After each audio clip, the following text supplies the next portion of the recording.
Hello, and welcome back to another episode of Criminal Justice Corner.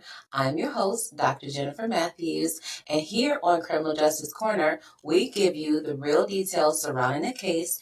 And just in case you find yourself in that same situation, we give you potential actionable advice so that you can potentially get yourself out of that same situation.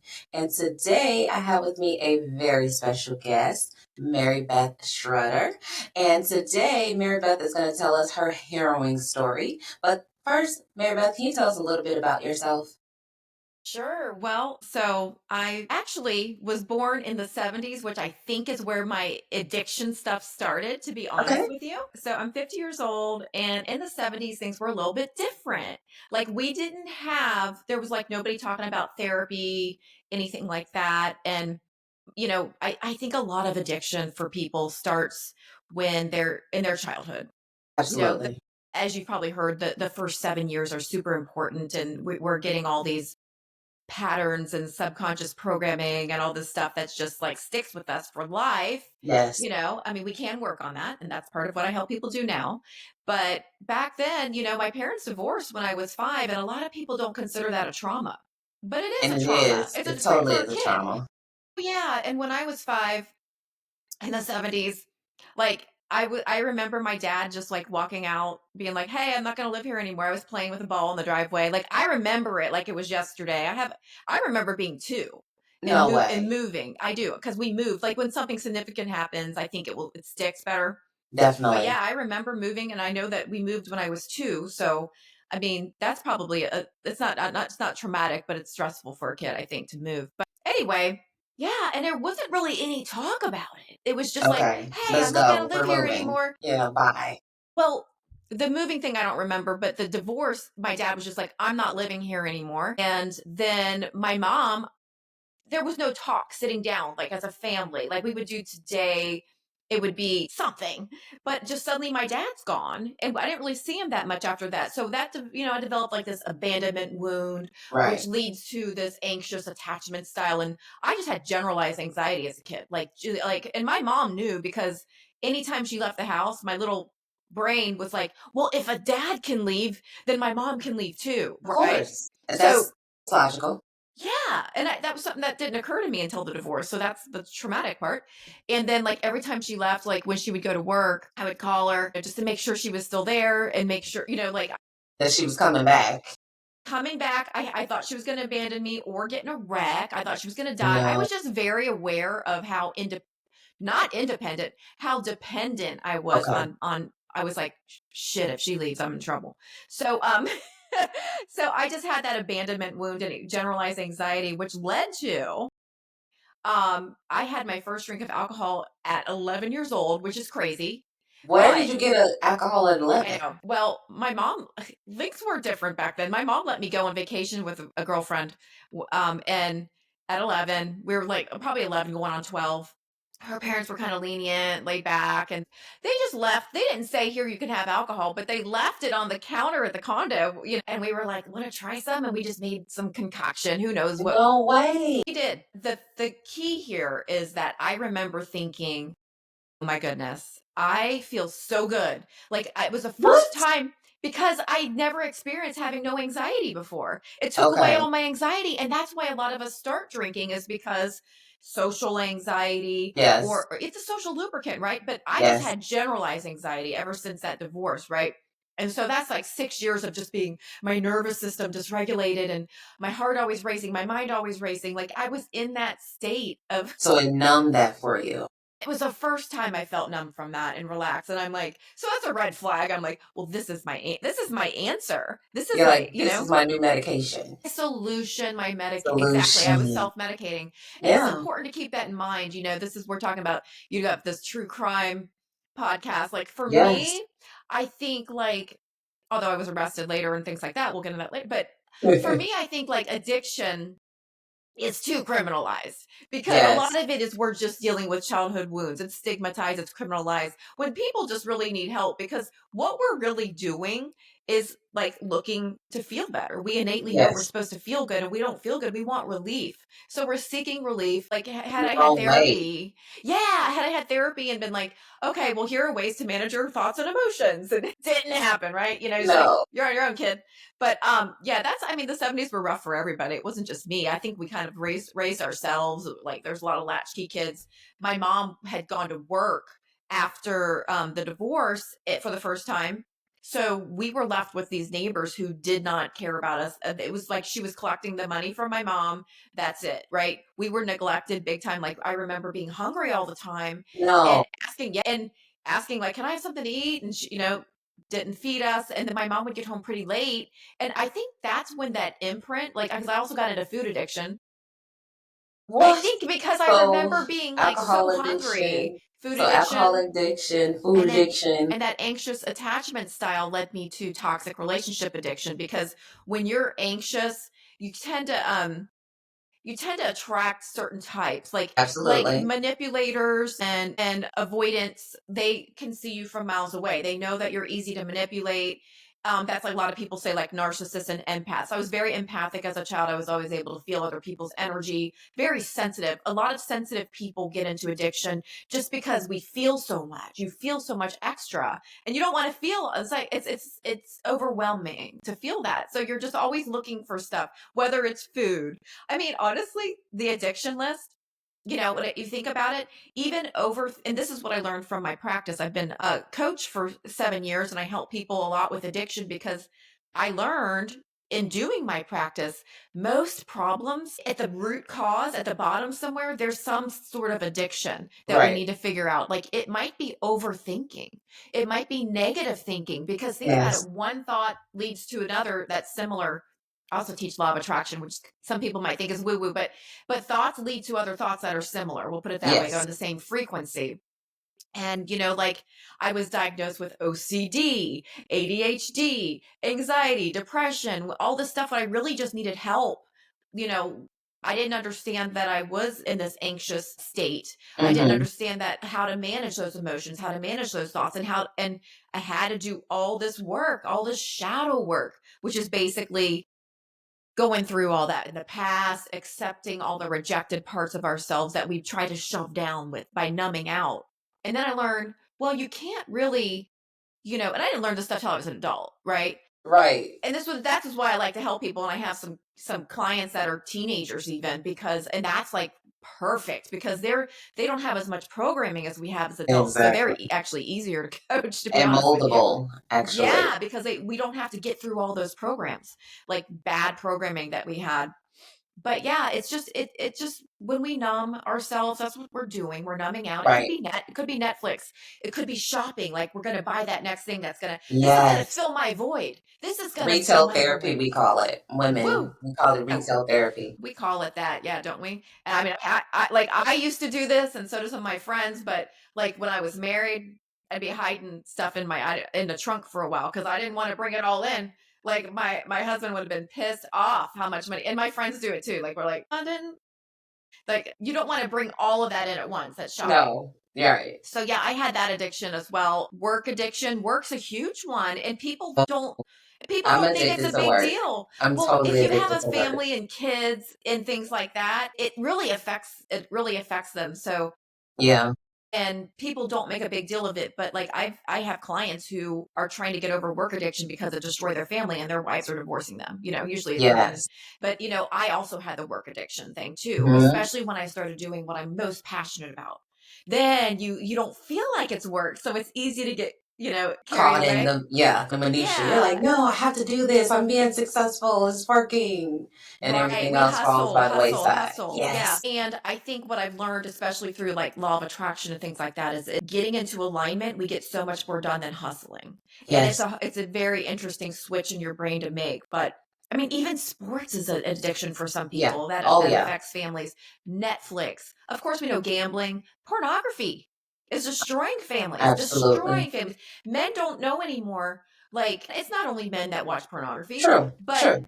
men in general like will come to me like their wives are upset because they are always caught watching like you're like number one, it's making your wife feel Inadequate. inadequate, like she's not enough, perfect way Yes. of saying it. And also, like, it gets confusing to men. Like, this isn't real sex, by the way, guys. That's Yes. not intimacy. It's That's not, yeah. And it gets weird and it does affect your relationship. yeah, because now Video they can't, games. but then they can't perform in real life because they're so used to the porn. Oh, I need to choke you. No, you are not choking me. They're actresses, dude. Okay. Mm-hmm. So, yeah, video games are a big one. I used to say for kids, but Yeah, there's a lot of adults playing there are a video lot of games, adults and that what are play they it. doing? They're escaping their reality, right? And they get lost in there and they're lost for hours upon hours, and then they don't see anything wrong with that. And this is men and women who play Exactly. video Oh, yeah, games. yeah. There's a lot of women gamers that I know. And scrolling addiction. Like, we get on our phones and we're just completely not in the present moment, ignoring everybody. Like, our partner's Yes. sitting right there and we're just like, yeah, shut up, dude. And Yeah. Give me a minute. Give me a hey, minute. oh my God, this Yeah. is so funny. And then you just communicate through memes and reels. But, I Totally. think it's like a big part of like what's toxic in relationships lately. But, we got drugs, alcohol, cigarettes. Like, those are like the ones The that everybody normal, thinks yeah, about. Right. that But we I just think wanted to about. open up addiction awareness because it's okay to do a little bit of this stuff. It's really just, it's just like Moderation.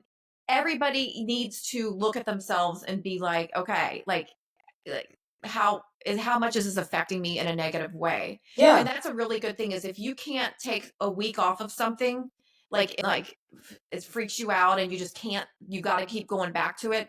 Like, our phones are impossible to get rid of, right? Because like I use mine for work, I'm sure everybody does.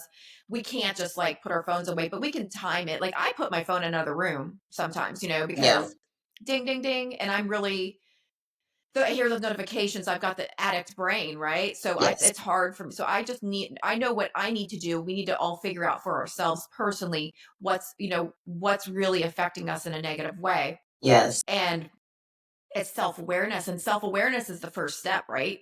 To Absolutely. To getting out of anything. addiction. To get Yeah. at anything, you have to be a self-aware. Even like in relationships. Let's say your relationship isn't going well, whether it be work relationship, whether it be personal relationship. If you are not self-aware about that relationship, you can't improve it. And I always say, and this is an interesting thing, but foreplay starts in the morning.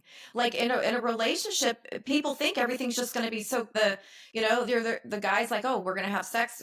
Well, how did you treat her all day? Like, she might not want to have sex with you. Are you critiquing her? All, like, my ex-husband was very critical of me, and then I'm like, I am not in the mood, because like we get turned on emotionally and mentally more, and men get turned on physically more, like, they can just visually get turned Yes. And on they're more than ready. we can.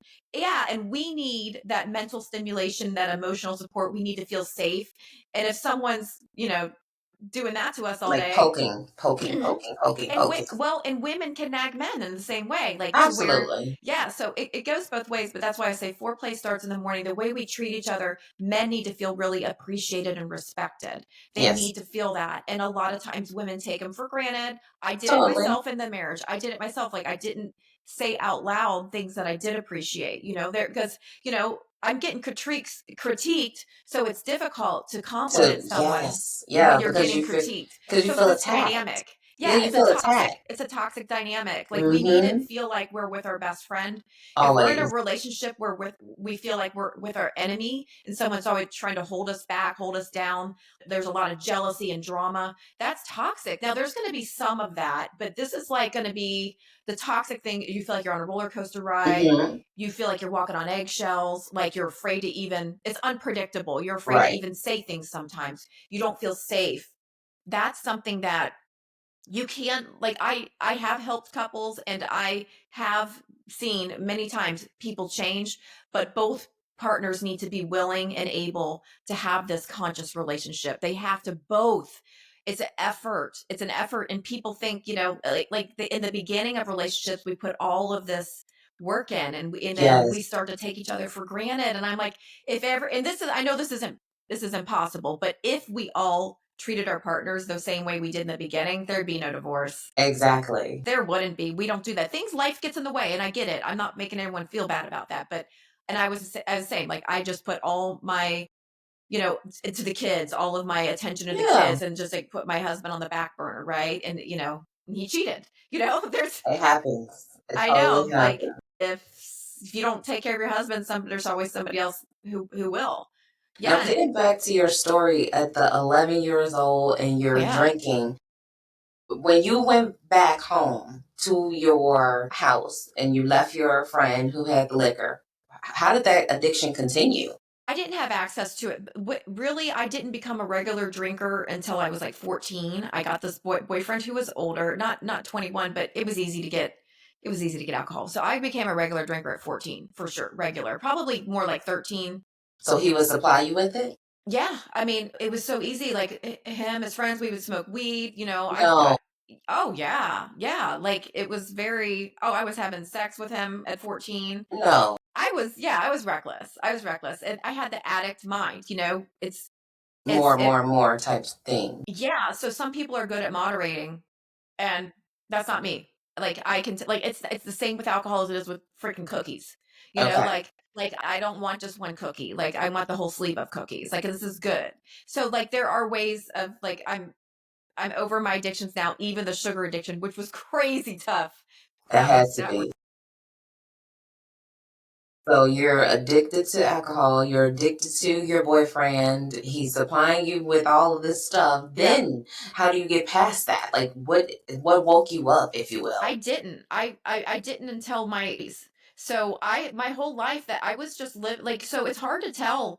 It's really hard to tell when you're an addict, when everyone around you surround yourself with other addicts, other alcoholics, Yeah. things like that. So everyone around me was also drinking, and let's think about how society is. We Hmm. normalize alcohol. It is Absolutely. not only normalized, it's glorified. The bars, they're glamorous, they're luxury. Fun. Absolutely. You Yeah. dress up to go to the bar, your friends are at the bar, they have events at the bar. I want to go to the bar. What's wrong with the bar? I couldn't see it. I couldn't see that Hmm. it was a problem. And it is progressive. Like it gets worse and worse over the years. And in my phase, truthfully, I had to address it because it was affecting my health. It was affecting other things. So, you kind of have to have some sort of catalyst. I was starting Right. to blame my hormones for all my problems. Because I'm like, well, I'm in my 40s. It's probably my hormones. It's my hormones, my hormones. And I actually was at that, in the corporate world, like I hated my job. Yes. So in my early 40s, I was still doing corporate. I've been a life coach only 7 years, and I was still in the corporate world. And I would look forward to the drinks afterward, and not just one drink, but I would meet my Don't friends we at all happy though? hour. Yeah, it was Don't my we all? reward. I Yeah. deserved it. And so again, denial ain't just a river in Egypt. It's a strange phenomenon, really, right? It is. Yes.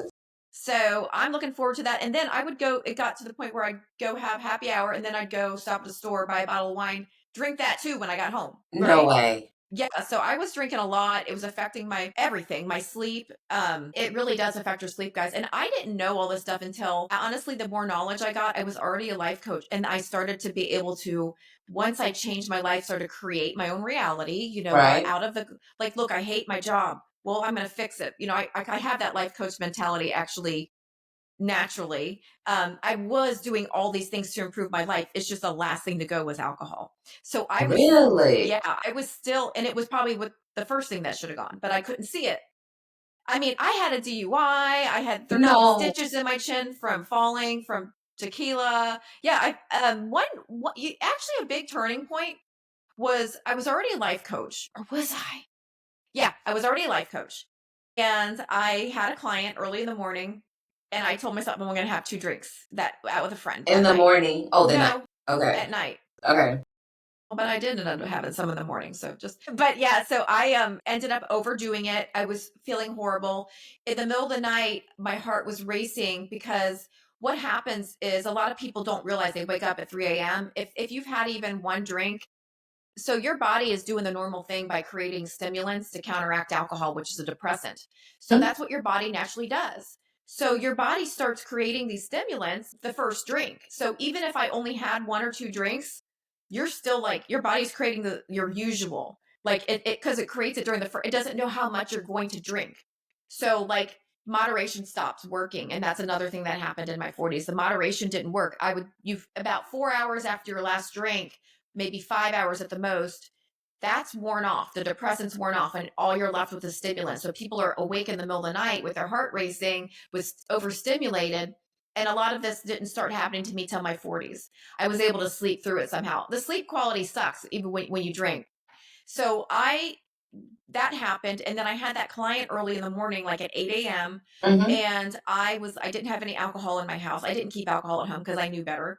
But I Right. was like, I need something. I'm like anxious. Like Before the I client, you felt like you needed something. yes, I was shaky. I was anxious. I was freaking out, and I That's went to definitely alcohol addiction. yeah, I went to the I think it's like alcohol use disorder. Yeah, it's addiction for sure. But I went to the store at 7 a.m. where the first soon as they opened, and I'm like sitting there and I got two bottles of wine and two gift bags because I knew I was gonna want some for later, you know. So I got two bottles, two gift bags because I was so embarrassed that I'm sitting there buying wine at 7 a.m. I wanted to create the illusion that That it was I'm a going to gift. a party later, right? I'm going to a party. That's why I'm buying wine at 7 a.m. But it was for me. I had opened a bottle as soon as I got home and it relaxed me. Like, that's like, it's interesting because we people start drinking alcohol for relaxation to soothe anxiety, but later in life it turns on you. And then drinking alcohol is like pouring a addiction on, it's like drinking alcohol is like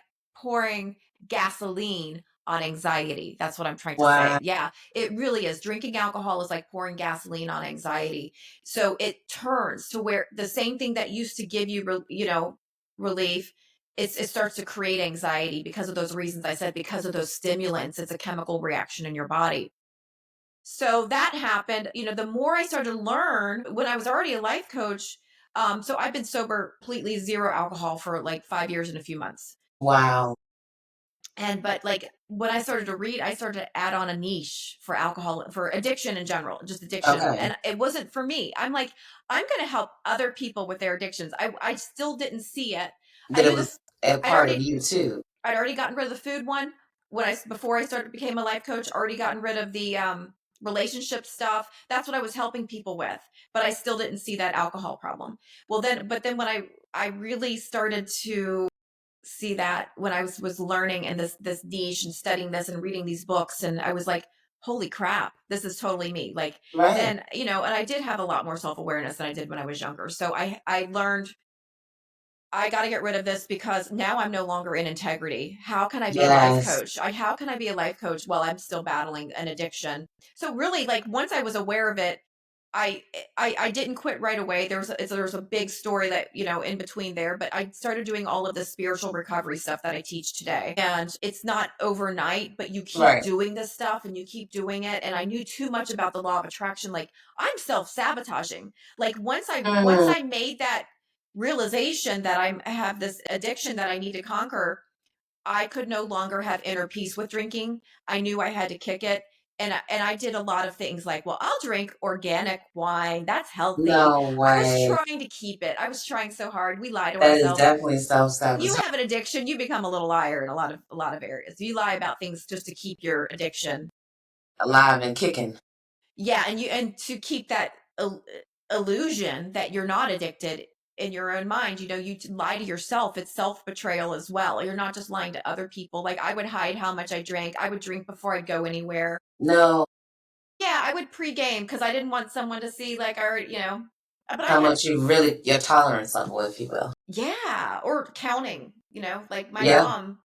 my mom, she's not alive anymore, but she would count, like she didn't drink alcohol ever in her life. And actually the alcoholism comes on my dad's side. My paternal grandfather died of cirrhosis of the liver when my mom was pregnant with me and they were taking care of him. So No. yeah, and my dad struggled with it. But yeah, my mom never had a drink, so she would count my drinks. And I felt like, so anytime before I would go to like a dinner at her house or whatever, they would usually my stepdad drank, so they would serve some wine, but I would only be able I have one glass in front of her before she would start making a big deal of it. So I would drink at home first and then go over. Yeah, it was a mess. Wow. But yeah, I mean, it's so common though. Like when you really When start you're addicted, yeah, because you want to have what you want to have. well, alcohol use disorder is so common. And it's because of the way our society is. And then I learned that while I'm going through this addiction recovery studying, that alcohol is actually it's kind of like a big scam. Well, number one, the markup, but it is linked to 7 different types of cancer. Breast Oh, cancer. Yeah, I think breast cancer and colon cancer are number one. And why don't you know that? Why didn't I know that? We yeah, I all didn't knew know that. we all know it's bad for our liver. We all know that, right? Like it's everybody knows that. And I'm like, oh well, I'll take some milk thistle supplements and B vitamins, and we do things like and yeah, whatever. But literally, it is linked to seven. It's seven different types of cancer, I and didn't know that. I think more than that, to be honest. But that's just like what they know for sure. And they don't put it on the warning labels. That's what I'm talking about, it being a scam. We see birth defects, Yes. and we see don't operate heavy machinery, but they don't have the fact that it's a carcinogen, which means it causes cancer. Right. It is a group 1 carcinogen, right up there with tobacco and asbestos. It is a group 1. It's the highest carcinogen, cancer causing thing that you could do. And I was drinking it every day. So there, as soon as I learned that, I could not have peace with it. I'm like, I'm going to figure this out. I did all the spiritual recovery work, which, like I said, included a lot of that trauma that is from childhood, and all the shadow work. Shadow work is what we have to really do to address the root cause, because until we do that, like I had a spiritual awakening from it. I had that energetic shift. I had that paradigm shift, but it was because of Wow. all of this spiritual recovery work I was doing. And then it all happened all at once. It's like Right. you're working on it, you're working on it, you're working on it. And then suddenly it was the shift where I knew that I knew that I knew that I knew I am done. And I had told myself I'm done drinking before and it didn't stick. But this time I knew it was going to stick. I had no doubt. My identity changed, is shifted. That's what I mean by a paradigm shift. I'm no longer that person that goes, and it's just not an option. Wow. I could feel the energetic, as felt spiritual to me, spiritual shift. And I am a spiritual life coach, so all that stuff's not weird to me. Right. Might be weird to some of your listeners, but I've had paranormal, spiritual stuff my entire life, since I was a Really? child. Yeah, yeah. So like I didn't have like the luxury of questioning it or doubting it. I just knew, because that was part of my life, this paranormal life that I've lived. I've lived in a haunted house. I mean, a lot of You things that lived in a haunted house? yes, yes, and moved out within a year because it was crazy. But like That's a whole nother episode. We'll that's have a to talk whole about nother that one episode. next Yeah. time. Oh yeah, I've I had love to live the hair. my drinking got really bad then too. Number one, I was going through my divorce, so it was a new place we moved into. My son was only 5 years old, and like there was a lot of stuff going on. But when you're afraid, it made me want to drink. And then I found out later, like that was the worst thing you could do, because alcohol is actually a lower vibrational frequency. Going back to it's like a lower vibrational substance. It No. has low frequencies. So yeah, and it actually opens you up to these lower vibrations. Lower, we'll call them entities, energies, whatever you want to call them. And this place was like poltergeist level crazy. And yeah, yeah, yeah. So when people don't believe in it, I'm like, that's cool, because they don't have a firsthand experience. I get it. Like if I didn't have any firsthand experience, I don't know what I would believe. I get it. So being skeptical is good. Like I'm skeptical about a lot of other things, but not once you experience things yourself, you're not skeptical of it anymore. But yeah, so that stuff's I real, cannot guys. wait to hear that That story. stuff is real. But That's like I can't wait to hear that story. then I did the wrong thing and I drank while I was living there, which added to it. And Yeah, probably made yeah, the stuff more visible to you. they feed off of fear. Did Mm-hmm. it make it more visible to me for sure? Yeah, and it multiplied the problem, and I didn't know that at the time. But that was a weird tangent.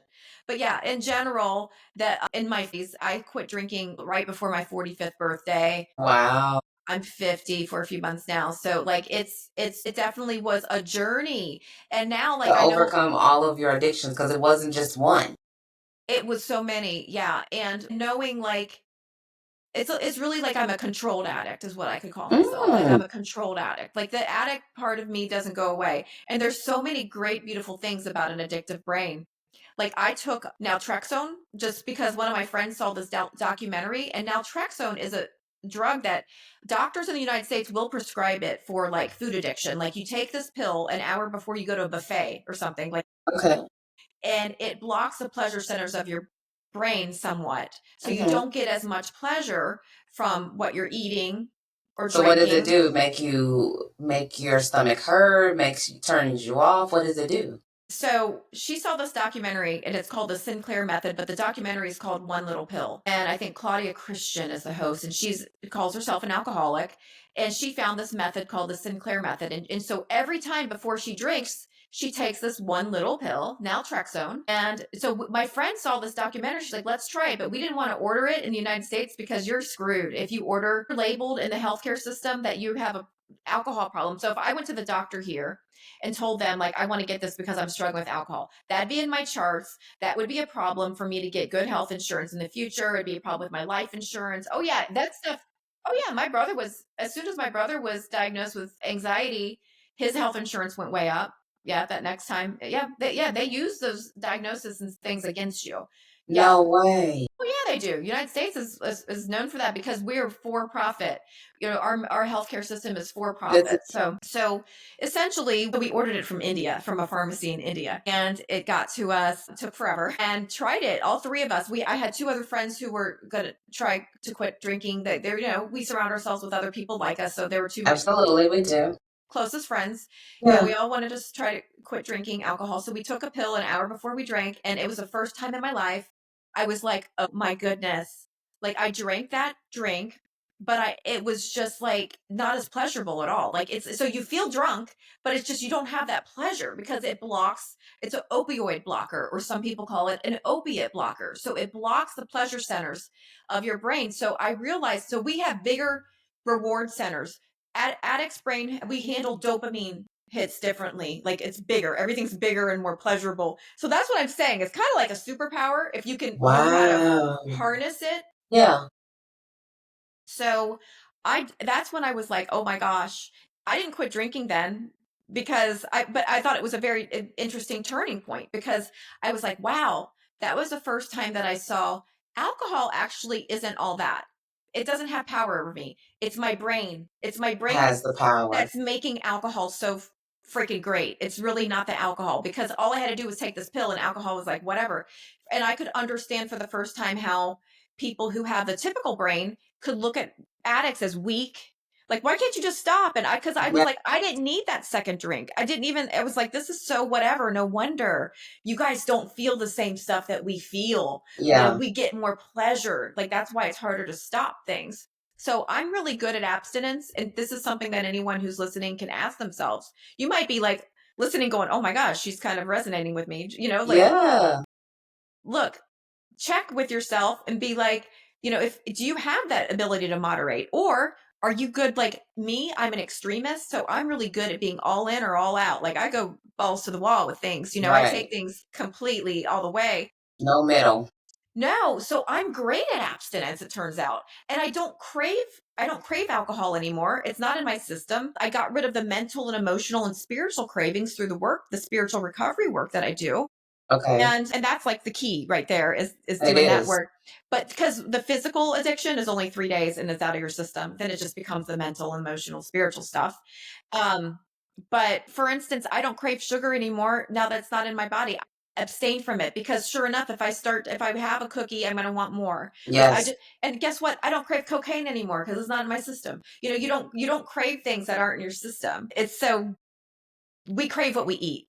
So Absolutely. so really think about that when you're making food choices too, because a lot of our foods are ultra processed or just even regular processed. Anything like baked goods, they're made with sugar and fat. That's the combo. That's the most addictive combo. So don't be mad at yourself for being addicted to addictive things. Exactly. Processed foods and sugar and fat, baked goods, those are made to be addictive. Yeah. So you The come back sugar for and fat. more. Yeah, that is why they're made that way. And even restaurants, they will cook meats and like sugar-based things to make it more addictive. They want you to come back to their restaurant. Yeah.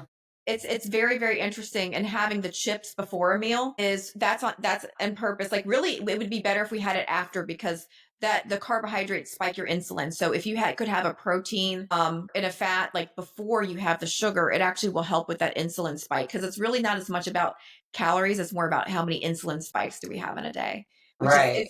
which is what I learned when I was getting over the food addiction part. So Now, a lot has been covered here. You've I know. overcame toxic relationships. You've overcame food addiction. You've overcame substance abuse. You've overcame all these things. There are so many people out there who are struggling with these exact things in one way or the other. what can you tell them if they want to start to overcome these things? What can they do if they're just starting? What can they do if they're in the middle of their journey? What can they do to set them on the right path to overcome it? Yeah, so if anything I said resonated with you, even if it's like, because guess what? A lot of my clients, more clients I get are have the relationship addiction to where they're stuck in trauma bonds, codependent relationships where they're stuck, and you can really get stuck financially as well, right? And then alcohol can keep you stuck in that. So it's like the craziest vicious cycle Totally. ever. But if anything I said resonated with you and you're like, okay, yeah, I definitely need to get out of this, whether it's a relationship or food addiction, you're not healthy, things like that. Like it starts to affect your health. Usually there's got to be a catalyst for somebody to get help. Totally. Like I said, for me with the alcohol, like a lot of it was just it's just gaining that knowledge. Like I didn't know all this stuff about alcohol. Like Right. I thought I knew it wasn't great for you, but I didn't know exactly how bad. And it's so much worse than I even just said. You're literally just drinking it's rocket fuel. Ethanol is a poison. It's rocket fuel that you're drinking every day. And then Wow. the more you learn about that, I think that fill yourself with knowledge. That's a really good first step. And just like, because like I said, I could no longer have peace with it once I got gained all of this knowledge. Like I was like, oh my gosh, I can't do this anymore Hmm. because I am someone who is health conscious. So get a lot of knowledge about it. I usually am like, as a law of attraction coach, you would think I'd be like, oh, focus on the positive. When it comes to addictions, focus on the negative. Focus on Mm. everything that is bad for you and keep refocusing on there's something called the fading effect bias, and that is when it's a psychological phenomenon where when we quit something we start to, and it could be a relationship that we quit, Totally. we start to reminisce only about the good things. We reminisce, we think, oh, Yes. and we forget all the bad stuff. So like when I would get tempted, I go back to my worst night and like with drinking, like get up in the middle of the night, pacing with anxiety, like I'm about to have a panic attack. And why'd I do? And then beating myself up because there's a lot of shame and guilt and blame, shame, and guilt that goes on with that cycle. So I go back to that and just remembering that it's always important to pause and just really think about how am I going to feel if I actually go through with this? Like, I mean, it could happen to me with, I don't get tempted with alcohol anymore. I know too much. Like, I cannot get tempted with that anymore. Yeah. Especially But now that we know it's a carcinogen. yeah, I didn't have that much horrible consequences with cookies. So it could be easier for me to be tempted with a cookie or fudgy brownie or donut or whatever it may be. And I just look at it like, how is this going to be? If I have one, I know how I am. I take that time to pause, and a lot of people don't do that because I'm going to eat more than one donut and then it's going to lead me to a 3-day bender because then I'm going to start craving it because right now it's out of my Mhm. system. So there's a lot of self-talk, a lot of self-awareness. So, and hire someone, get a coach. It doesn't have to be me, but find somebody who can work with you one-on-one and you can help you get to those root causes Mhm. because the hardest thing for us to see is ourself. Totally. It's easier for us to see other people's flaws, other people's Always. things, right? Yeah. So, yeah, I think like doing that and get rid of distractions for a while because a lot of the problem is that we stay so busy and so distracted that we don't work on ourselves. We Yeah. don't, like even with our phones, with the scrolling, with the even if it's listening to positive podcasts like this, take a walk without input now and then. Like go out in nature and take a walk without listening to anything. Leave your phone at home because I believe we all have our own connection to God, to our higher Mhm. self, to our inner Yeah. being, and we're blocking it because we're always distracted. And we Totally. are going to be inspired to do the right things and take the right actions when we get rid of all these distractions, get rid of Netflix, get rid of just sitting around watching sports and be more present in our life. Yes. So that's a I good agree with that. starting. That's Now, what if any of the listeners want to get in contact with you, learn more about what you do? How can they reach you? the best way. So I'm on every single platform: Instagram, Facebook. I got my business, my personal. I'm on TikTok. I got a YouTube. Spiritual transformation podcast with Mary Beth. But right now I'm taking a break from the interviews so I could be a guest and spread my message. But my website, like if what I'm saying resonates with you, you think maybe I do need help, but you're not sure that coaching is a good match for you. I do offer a free discovery call, which is one-on-one with me personally. It's usually 20 to 30 minutes over Zoom. And you tell me a little bit about yourself. I tell you how I work. We determine, am I a good match for you? Are we a good match? And if not, I can usually guide you to a program or a person or somebody who's a better match for you, because I'm definitely not a match for everybody. And I definitely will tell you, like, sometimes people come to me before they have that commitment going. And I do not have clients who aren't already committed. I get a lot of people who call me when they're feeling motivated. That's not enough. I'm sorry, guys. Motivation comes and goes. It does not stay. I cannot be your motivation 24/7, when it's weekly sessions. So, like, you have to be committed, because motivation is not going to be is not going to be your best friend, but commitment and discipline will be your best friend. So be Awesome. committed. If you know you're committed to change, you're going to be a good coaching client. Awesome. Well, Mary Beth, I am so grateful that you were able to come on this podcast and share your knowledge with the listeners. You provided so many nuggets of information that I didn't even know, and I know my listeners didn't know because we learn together here. So I appreciate you for spreading that knowledge with us. So thank you, and you're more than welcome to come again because I got to hear about that paranormal experience. I love to hear about that and how that went and how you overcame that. I know you said you moved, but I'm sure there's way more to That's that how story. yeah. There's a lot of details in between, but yeah, the only way to overcome that was moving. Definitely. So please make sure that you like, subscribe, and share the Criminal Justice podcast. And then we are available on the Live Podcast Network. So please tell a friend and tell a friend to listen to Criminal Justice Podcast, and we will see you on the next episode. Thank you.